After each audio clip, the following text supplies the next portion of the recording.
जो unit chapter देखेंगे वो है चैप्टर 2 डिज़ाइनिंग ऑर्गेनाइजेशन। ऑर्गेनाइजेशन के अंदर हम ये सारे ऑब्जेक्टिव्स जो हैं वो डिस्कस करेंगे। तो स्टार्ट करते हैं हम। सबसे पहले यहाँ पे आपका इंट्रोडक्शन है। तो इंट्रोडक्शन में जो है वो यहाँ पे सबसे पहले ऑर्गेनाइजेशन की डेफिनेशन है, ठीक है, इसको अंडरलाइन कर लें, ये इंपॉर्टेंट है। ऑर्गेनाइजेशन क्या होती है? ऑर्गेनाइजेशन की डेफिनेशन ये मैंने ऊपर मेंशन की है कि collection of people working together under a defined structure to achieve predetermined outcomes, यानी जब कुछ लोग जो हैं वो इकट्ठे हो जाते हैं, ठीक है, और एक डिफाइंड स्ट्रक्चर, कोई एक प्रॉपर स्ट्रक्चर के अंडर जो है वो इकट्ठे होकर काम करते हैं ताकि उनको जो है वो उनके आउटकम्स जो हैं वो अचीव हो सकें। तो वो उसको हम क्या कहते हैं? उसको हम ऑर्गेनाइजेशन कहते हैं। इसके अंदर ऑर्गेनाइजेशन की डेफिनेशन करनी है, ठीक है, ये इंपॉर्टेंट है। इसके बाद नीचे अगर हम जाएँ, ये सारा जो है वो जस्ट रीड करना है कि ऑर्गेनाइजेशन कैसे बनती है, स्मॉल होती है फिर लार्ज होती है, ठीक है। उसके बाद यहाँ पे एक फ़िलासफ़ी की डेफिनेशन है, ठीक है। फ़िलासफ़ी क्या होता है? फ़िलासफ़ी जो होता है वो एक रिटन स्टेटमेंट होती है जो कि किसी भी ऑर्गेनाइजेशन की वैल्यूज़ को, उसके विजन को, उसके मिशन को जो है वो रिप्रेजेंट कर रही होती है, ठीक है। अब एक बहुत ज़्यादा इंपॉर्टेंट क्वेश्चन कि विजन क्या होता है और मिशन क्या होता है, ठीक है। तो आपने ये याद रखना है कि विजन जो होता है ना वो हमारे गोल्स होते हैं, ठीक है। विजन क्या होता है? हमारे गोल्स होते हैं। और मिशन क्या होता है? हमारा पर्पस होता है। और जो विजन होता है वो फ्यूचर में फ्यूचर के लिए बनाया जाता है और मिशन प्रेजेंट के लिए होता है, ठीक है। आपको यहाँ पे मैं एक टेबल दिखा देती हूँ जिससे मैंने ये क्लियरली मेंशन किया है। यहाँ पे देखें, विजन क्या होता है? विजन होता है एस्पायरेशन गोल्स, यानी जो हमारे गोल्स हैं वो हमारा विजन है। और मिशन क्या होता है? जो हमारा पर्पस होता है, ठीक है। विजन जो होता है वो हम फ्यूचर के लिए बनाते हैं और मिशन किसके लिए बनाते हैं? हम प्रेजेंट के लिए बनाते हैं। विजन जो होता है वो किसी भी चीज़ का इफेक्ट होता है और मिशन हमारे पर्पस का कॉज होता है। Vision something to be accomplished, यानी जो हमने अकम्पलिश करना, जो हमने जिसके लिए हमने कोशिश करनी है। और मिशन क्या होता है? Something to be prepared for, जिसके लिए हम जो है वो प्रिपेयर्ड हो रहे हैं। तो ये थोड़ा सा इनका डिफरेंस है, ये आप देख लीजिएगा। इसके बाद यहाँ पे वैल्यूज़ की डेफिनेशन है। वैल्यूज़ क्या होता है? वैल्यूज़ होते हैं वो बिलीव्स होते हैं या हमारे एटीट्यूड्स होते हैं जो कि पीपल जो हैं उनके बारे में होते हैं, आइडियाज़ के बारे में हो सकते हैं, ऑब्जेक्ट्स के बारे में हो सकते हैं या एक्शंस के बारे में हो सकते हैं, ठीक है। ये डेफिनेशन इंपॉर्टेंट है, एक आपने ये करनी है। उसके बाद यहाँ पे उन्होंने विजन और मिशन का जो है वो एक एक लाइन में जो थोड़ा सा डिफरेंस और एग्जांपल दी हुई है वो आप देख लीजिएगा कि विजन क्या होता है। उन्होंने कहा है कि ये फ्यूचर स्टेटमेंट होती है कि ऑर्गेनाइजेशन जो है वो क्या बनेगी नेक्स्ट जाके। विजन है हमारा कि ऑर्गेनाइजेशन क्या बनेगी। और जो है मिशन क्या होता है? मिशन हमारी एक ऐसी ब्रॉड जनरल स्टेटमेंट होती है जो कि ये रिप्रेजेंट करती है कि ऑर्गेनाइजेशन एग्जिस्ट क्यों कर रही है, ठीक है। तो मिशन क्या होता है? हमारा कोर पर्पस होता है, जैसे हमने पहले भी पढ़ा कि ऑर्गेनाइजेशन एग्जिस्ट क्यों कर रही है। और विजन क्या होता है? हमारे गोल्स होते हैं फ्यूचर के लिए कि हमने आगे जाके जो है वो क्या बनना है। उसके बाद जो है वो यहाँ पे आ जाए तो reductive and adaptive organisational theories जो हैं वो स्टार्ट हो जाती हैं, ठीक है। ये मैक्स वेबर ने दी थी। ऑर्गेनाइजेशनल थ्योरीज हैं कुछ, ठीक है। उनमें दो तरह की थ्योरीज हैं, एक रिडक्टिव थ्योरी है, एडेप्टिव थ्योरीज हैं। सबसे पहले जो है वो हम डिस्कस कर लेते हैं रिडक्टिव थ्योरी क्या होती है। रिडक्टिव थ्योरी बेसिकली आपको बताना चाहिए कि रिडक्टिव थ्योरी जो है वो इस तरह की थ्योरी है जो ये एक्सप्लेन करती है कि काम को रिड्यूस कैसे करना है, यानी काम को डिवाइड करके जो भी आपके प्रोफेशनल टास्क है उनको एफिशिएंट वे में जो है वो डिवाइड करना है ताकि उनको जो है वो कम से कम जो है वो उनका बर्डन हो सके। तो रिडक्टिव थ्योरी जो है वो बेसिकली नाम से कम ये शो करिए रिड्यूस करना, ठीक है। यानी काम को आपने क्या कर देना है? डिवाइड कर देना है, जिसकी वजह से काम जो है वो क्या हो जाए? रिड्यूस हो जाए। थोड़े थोड़े जो है वो इंसानों के अंदर जो है पर्सनस के अंदर काम डिवाइड हो जाए और काम जो है वो एफिशिएंट वे में किया जा सके। तो ये जो है वो हमारी रिडक्टिव थ्योरी एक्सप्लेन करती है। अच्छा जी, हम अपनी बुक के अकॉर्डिंग पढ़ लेते हैं कि बुक क्या कहती है। रिडक्टिव थ्योरी का दूसरा नाम क्लासिकल थ्योरी भी है, ये आपने याद रखना, ठीक है, एमसीक्यूज के पॉइंट ऑफ व्यू से।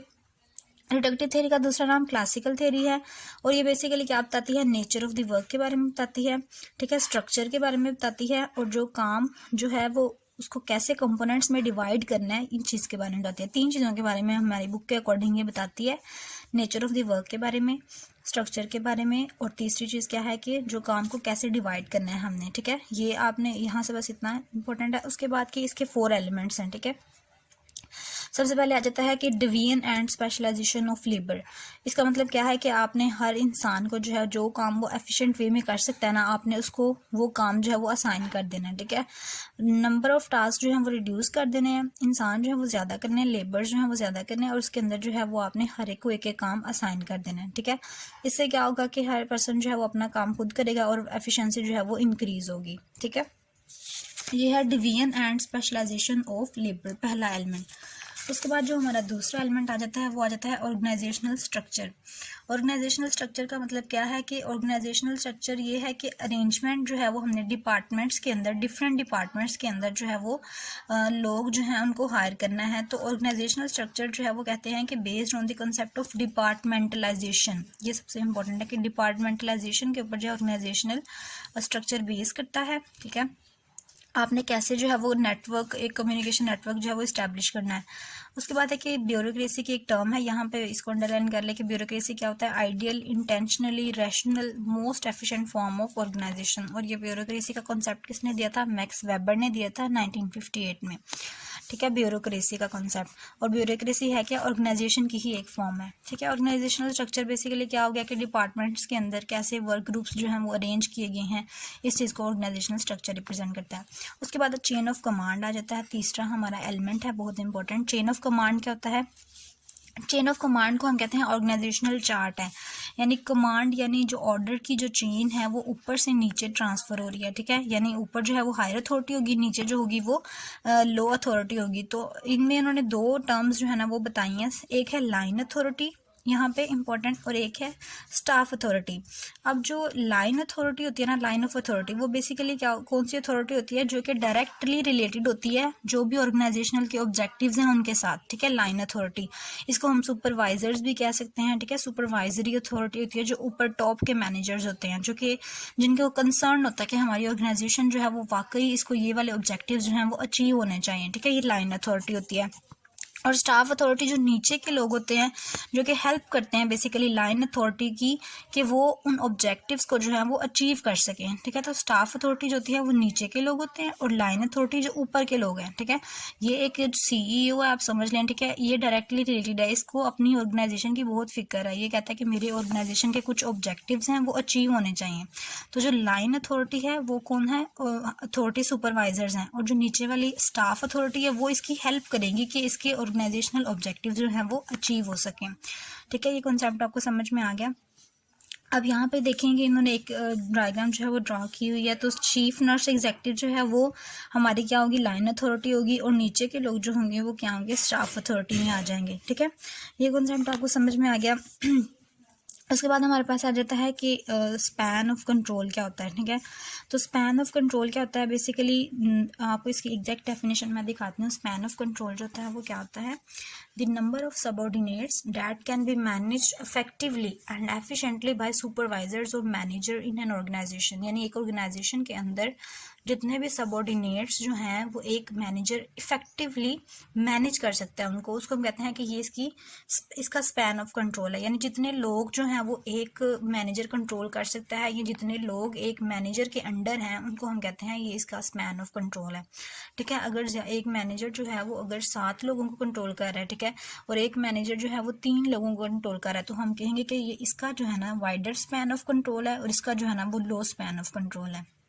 समझ लग गई आपको कि स्पैन ऑफ कंट्रोल क्या होता है, कितने लोग एक मैनेजर जो है वो मैनेज कर रहा है, कितने लोगों को एक मैनेजर कंट्रोल कर रहा है, उसको हम कहते हैं स्पैन ऑफ कंट्रोल। अच्छा जी, उसके बाद जो है ये स्पैन ऑफ कंट्रोल की आपको समझ आ गई कि कितने लोग जो हैं वो डायरेक्ट एक अथॉरिटी को जो है रिपोर्ट कर रहे हैं। अब ये जो कॉन्सेप्ट है ना यहाँ पे इन्होंने मेंशन किया हुआ, ये थोड़ा सा एम्बिगुअस है, इतना जो है ना वो क्लियर नहीं है। तो इसके लिए मैं आपको एक चार्ट दिखाती हूँ, यहाँ से आपको क्लियर हो जाएगा। यहाँ पे देखिए उन्होंने कहा है कि कॉम्प्लेक्स ऑर्गेनाइजेशन होती है और एक ऑर्गेनाइजेशन लेस कॉम्प्लेक्स होती है। ठीक है, जो कॉम्प्लेक्स ऑर्गेनाइजेशन होती है, जाहिर बात है उसके अंदर काफ़ी ज़्यादा डिपार्टमेंट्स होंगे। ठीक है, बहुत ज़्यादा डिपार्टमेंट्स जो हैं वो कॉम्प्लेक्स ऑर्गेनाइजेशन के अंदर होंगे। अब न्यूमरस डिपार्टमेंट्स होंगे तो उनकी सेंट्रलाइज्ड अथॉरिटी होगी। सेंट्रलाइज्ड अथॉरिटी में क्या होता है कि सारे जो मैनेजर्स होते हैं वो एक ही CEO को जो है वो जवाबदेह होते हैं। ठीक है, यानी इसके ये डिपार्टमेंट का मेंबर भी आके इसको इन्फॉर्म करेगा, ये मेंबर भी जो है वो मैनेजर, ये फाइनेंस का मैनेजर है, ठीक है, या किसी और डिपार्टमेंट का मैनेजर है, तो वो आके एक ही CEO को जो है ना रिपोर्ट करे। इसको हम कहते हैं सेंट्रलाइज्ड अथॉरिटी। एक ही बंदा है जो कि सबको जो है ना वो मैनेज करे, तो सेंट्रलाइज्ड अथॉरिटी होती है। ठीक है। टॉल ऑर्गेनाइजेशनल स्ट्रक्चर होता है, यानी ऑर्गेनाइजेशनल स्ट्रक्चर मतलब बहुत वास्ट है, हर डिपार्टमेंट का अलग-अलग बंदा है और वो आके इसको ही जो है ना वो रिपोर्ट कर रहा है। और उसके बाद मैनी स्मॉल वर्क ग्रुप्स होते हैं, यानी इन्होंने आगे से जो है ना वो डिवाइड किए होते हैं। ये बेसिकली ना यहाँ पे इन्होंने दिखाया हुआ है कि टॉल ऑर्गेनाइजेशनल स्ट्रक्चर होता है, ठीक है। तो उसमें जो है वो सेंट्रलाइज्ड अथॉरिटी होती है और उसके बाद आगे से जो है ना वो इस तरह से मतलब लोग जो है ना वो डिवाइड किए होते हैं, ठीक है। और अगर जो है वो फ्लैट स्ट्रक्चर हो, ठीक है, लेस कॉम्प्लेक्स, ये देखें कितना कॉम्प्लेक्स बन गया ना, इस वजह से कहा कि ये कॉम्प्लेक्स ऑर्गेनाइजेशन है, ठीक है, जिसके अंदर न्यूमरस डिपार्टमेंट्स हैं, ठीक है। उसके बाद मैंने लिखा सेंट्रलाइज्ड अथॉरिटी, यानी इन सब ने जाके जो है वो एक ही बंदे को जो है वो इन्फॉर्म करना है, ठीक है। और उसके बाद जो है टॉल ऑर्गेनाइजेशनल स्ट्रक्चर हो जाता है, इस तरह ये देखें टॉल हो गया। और मैंने स्मॉल वर्क ग्रुप्स, इनके अंदर वर्क ग्रुप्स बहुत ज़्यादा स्मॉल स्मॉल अमाउंट में जो है वो पाए जाते हैं। और लेस कम्प्लेक्स अगर होगा, ठीक है, अगर तो कोई ऑर्गेनाइजेशन लेस कम्प्लेक्स है मतलब कि उसका स्ट्रक्चर फ्लैट बन जाएगा, ये देखें फ्लैट स्ट्रक्चर को रिप्रेजेंट कर रहा है। इसके अंदर डिसेंट्रलाइज्ड अथॉरिटी होती है, यानी ये 4 लोग जो है वो इस मैनेजर को जवाब देंगे, ये 4 लोग जो हैं वो इस मैनेजर को, और ये 4 लोग जो हैं वो इसको जवाब देंगे, ये इसको जवाब देंगे, ठीक है। जबकि इधर ऐसा नहीं था, इधर बस ये देखें 2 ही थे, यानी काफ़ी हद तक सेंट्रलाइज्ड अथॉरिटी हो जाती है। और लेकिन यहाँ पे सीईओ 1 है, सीईओ 2, सीईओ 3, ये सीईओ चौथा और ये 5वां, इस तरह मतलब काफ़ी ज़्यादा लोग जो है ना वो अथॉरिटी को संभाल के बैठे होते हैं, ठीक है। इनके मैनेजर्स बहुत ज़्यादा होते हैं और वर्क ग्रुप जो होते हैं वो बहुत ज़्यादा लार्ज बनते हैं। यहाँ पे देखें सिर्फ 1 और 2 वर्क ग्रुप बना था, 1-2 वर्क ग्रुप 1-2, यहाँ पे 1 2 3 4 5 एट अ टाइम बन रहे हैं। तो इस तरह से इनके जो वर्क ग्रुप्स होते हैं वो लार्ज होते हैं।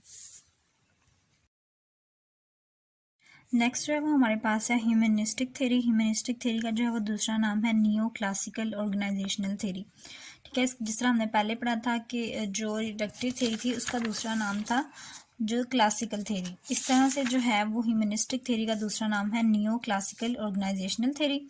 अब इस थ्योरी में जो है वो बेसिकली क्या कहा गया था, इसमें ना सोशल रिलेशनशिप्स पे जो है वो ज़्यादा जोर दिया गया था। ह्यूमनिस्टिक थ्योरी जो है वो ये कहती है कि जो इंसान का बिहेवियर है, जिस भी ऑर्गेनाइजेशन के अंदर वो काम कर रहा है, उसका जो बिहेवियर है वो इन्फ्लुएंस्ड होता है किस तरह से, फॉर्मल या इनफॉर्मल रिलेशनशिप से।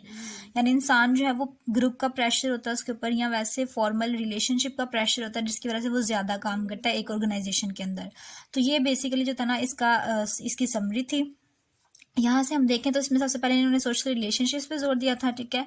उसके बाद उन्होंने एक एक्सपेरिमेंट किया था चिकागो के ऊपर, चिकागो के जो था ना वो एक कह लें नाम है जगह का, वहाँ पे जो था वो एक एक्सपेरिमेंट हुआ था हॉथॉर्न प्लांट के ऊपर। तो यहाँ पे जो है वो एक एक्सपेरिमेंट हुआ था, उसमें क्या किया गया था, उन्होंने क्या किया था कि जो लाइट वगैरह होती है ना, उसको एक कह लें एक फैक्ट्री है उसके अंदर लाइट्स वगैरह लगी हुई हैं, ठीक है। उन्होंने क्या किया, लाइट वगैरह को कम करके ना देखा कि फैक्ट्री के जो वर्कर्स हैं वो कितने अच्छे से काम करते हैं या क्या उनकी प्रोडक्टिविटी पे असर आता है। तो क्या हुआ था, वो कहते हैं कि प्रोडक्टिविटी जो थी ना उनकी वो थोड़ी सी कम हुई थी, लेकिन फिर क्या हुआ कि अक्सर जो थी वो फैक्ट्रीज उनमें ये रिजल्ट आया कि जो प्रोडक्टिविटी थी वो बजाय से कि वो कम हो वो ज़्यादा इंक्रीज होना स्टार्ट हो गई। तो उनको इस चीज़ की समझ आई कि एक तो हमने फैक्टर यानी लाइट जो थी वो कम कर दी है, तो फिर ये क्यों ज़्यादा हो रही है ना। तो फिर उनको पता चला कि जब इंसान के ऊपर ये प्रेशर डलता है कि कोई इसको ऑब्जर्व कर रहा है, क्योंकि वहाँ पे उन्होंने कुछ वर्कर्स रखे थे जो उनको कंटिन्यूसली ऑब्जर्व कर रहे थे, तो उन्होंने ये नोट किया कि जब इंसान के ऊपर थोड़ा सा प्रेशर होता है, ग्रुप का प्रेशर होता है या पीयर प्रेशर होता है, तो वो ज़्यादा अच्छे से काम करते हैं, ठीक है। तो जो इसकी स्टेटमेंट थी ना वो ये थी कि लाइटनिंग वगैरह जो है वो बेशक इफेक्ट करती है, लेकिन जो वर्कर्स हैं बेटर लाइटनिंग, ये इसकी स्टेटमेंट एक बहुत अच्छी थी कि better lightning, more regular breaks वगैरह ये चीज़ जो है वो प्रोडक्टिविटी को इंक्रीज़ करती है। लेकिन जो वर्कर्स हैं जब वो ये देखते हैं कि लोग उन्हें ऑब्जर्व कर रहे हैं, ठीक है, वो उनकी प्रोडक्टिविटी को जो है वो चेकआउट कर रहे हैं, तो वो जो है उनकी प्रोडक्टिविटी ज़्यादा राइज होती है।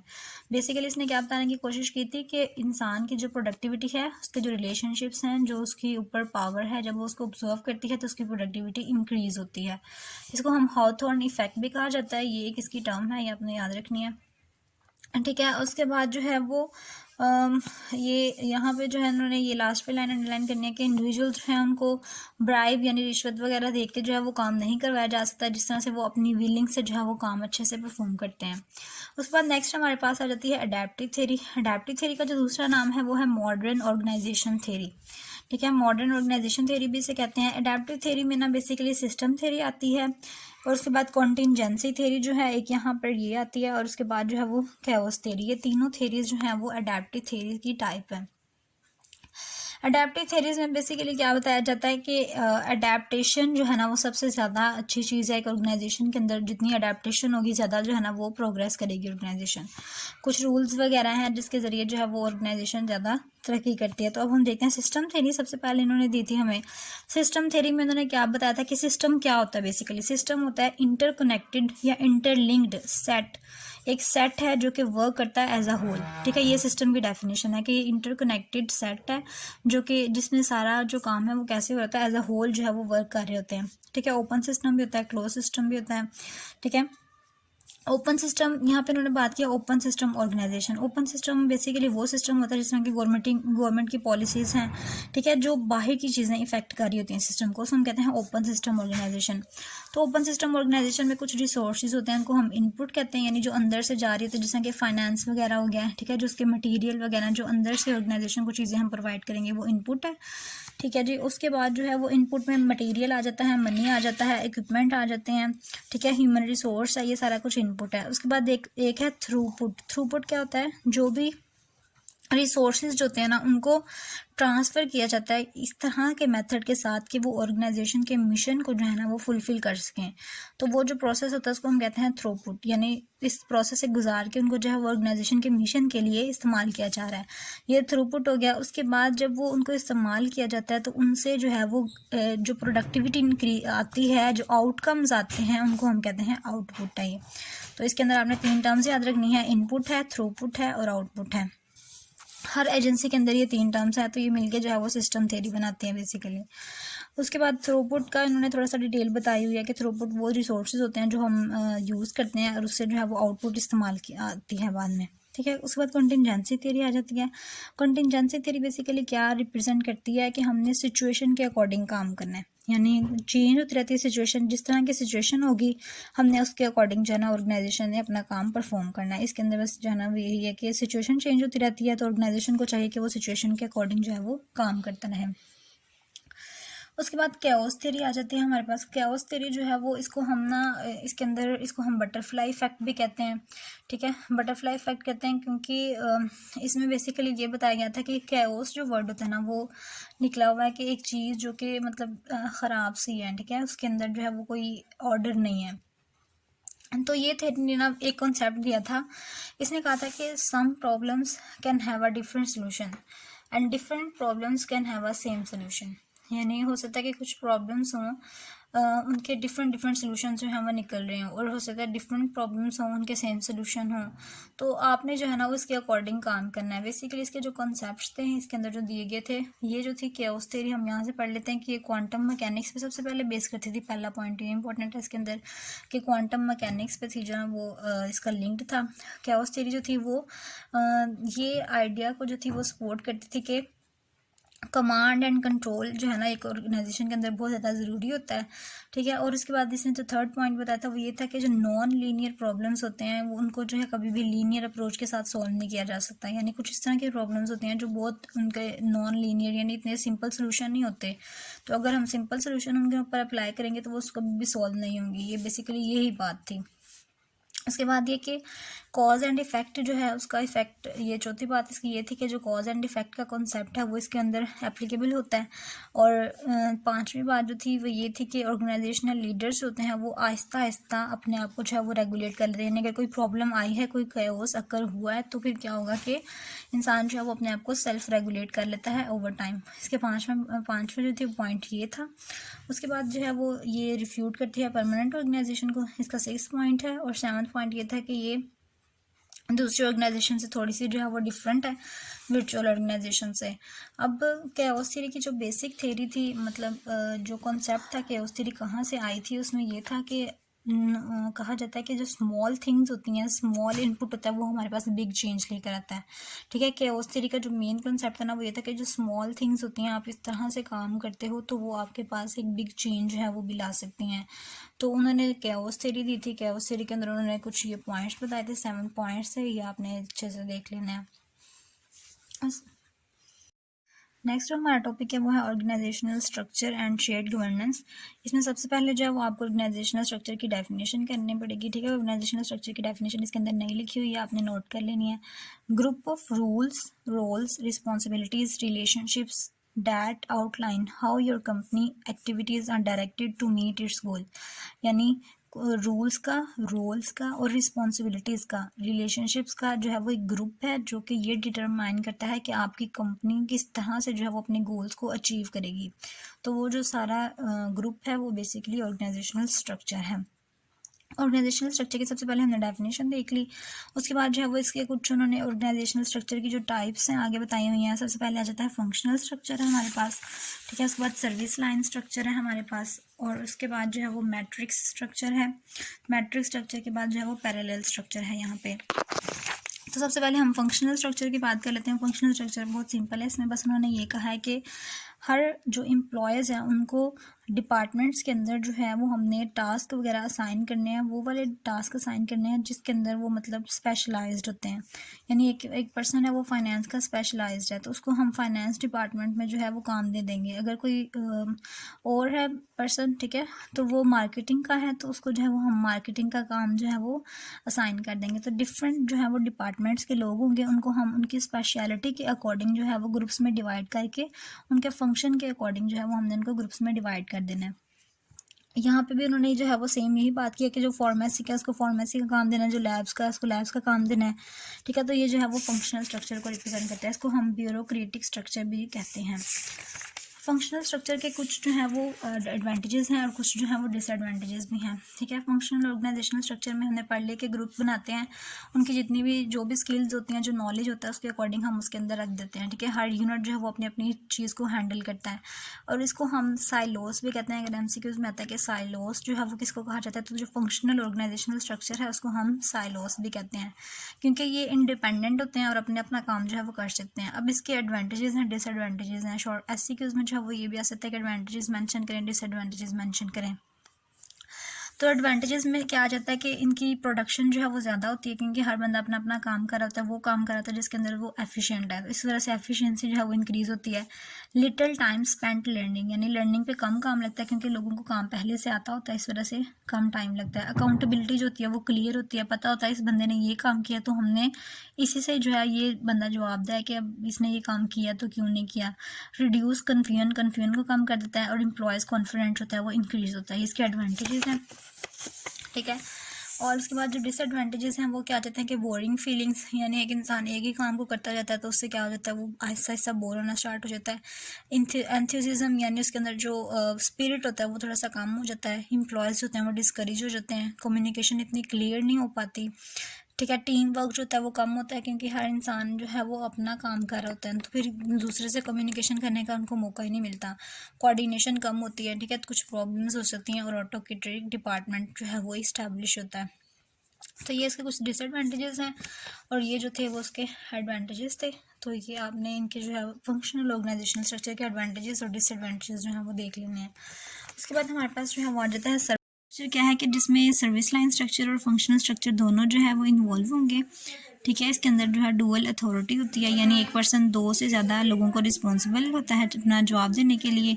अगर नर्सिंग की बात करें तो नर्सिंग में जो है वो एक नर्स जो है वो रिस्पॉन्सिबल होती है, वाइस प्रेसिडेंट फॉर नर्सिंग को भी जवाब देगी। इसके अलावा वो vice president for out patient services को भी जो है वो अपने कामों का जो है वो क्या समरी होती है, इसमें ये होता है कि जो एक इस तरह का ऑर्गेनाइजेशनल स्ट्रक्चर होता है जिसमें एक इंडिविजुअल जो है ना वो एक से ज़्यादा सुपरवाइजर्स को या एक से ज़्यादा लीडर्स को जो है ना वो जवाबदेह होता है, अकाउंटेबल होता है, ठीक है।